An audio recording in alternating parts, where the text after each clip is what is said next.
Good morning, Our Lady of Mount Carmel. We are heading into the home stretch. We will be finishing up all our projects, all our schoolwork. We have some end of year activities next week.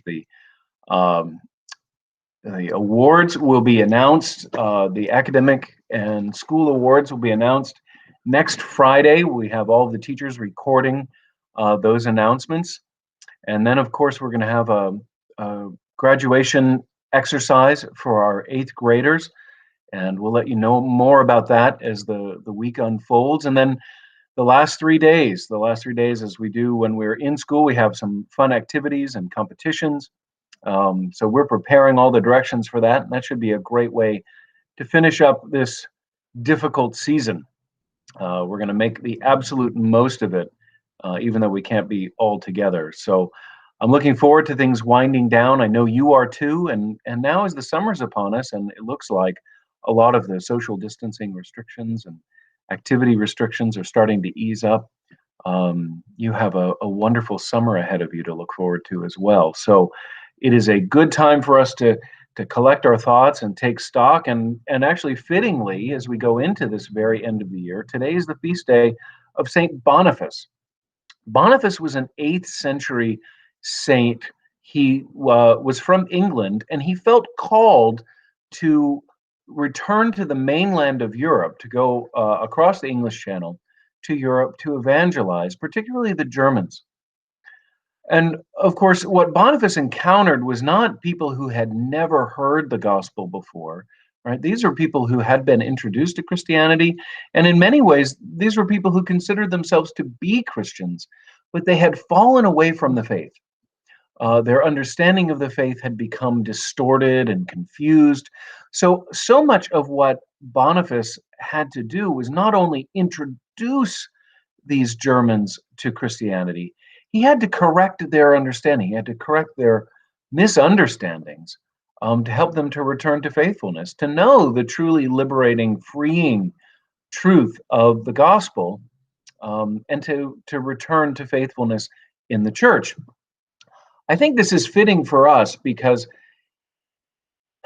it is possible to receive great wisdom from the past. It is possible to live in a time when all around us we have as much information as we could ever want or hope for, and we could become confused.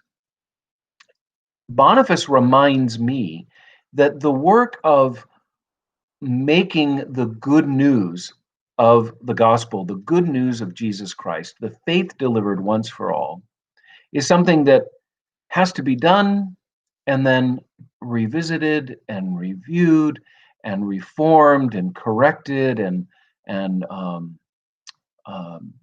the work of renewal, constant renewal and revitalization is one that we live as a culture in every generation. Every generation has to make the truth of the historic faith new and alive. Once again, you have to take these wonderful things that you've been given, that you've been told, that have been shared with you, and make them your own. And you have to seek understanding. And I'm also reminded that each of us, in our own way, we can receive something, we can hear something, we can understand something, and we can enter into error. We can become forgetful. We can uh, neglect that source of insight and inspiration, and the work of renewal that has to go on in the church as a whole has to go on in our own hearts throughout our lives. So Boniface is someone who reminds us that really the work of faithfulness is ongoing, not only to people who are outside of the church and don't understand the gospel, but also for those of us in the church, right? That the work of tending and teaching and correcting and growing is ongoing. It never ends. So let's ask St. Boniface for his guidance, his direction, his support in our own lives and in our time as we bear witness to the truth that we enjoy and that really gives us purpose. It gives us a reason for being. My friends, on this Friday, as you get ready for a wonderful weekend ahead, remember that you are the light of the world, and let your light so shine before men that they would see your good works and glorify your Father in heaven. Let's rejoice in the name of Christ. Our Lady of Mount Carmel, pray for us.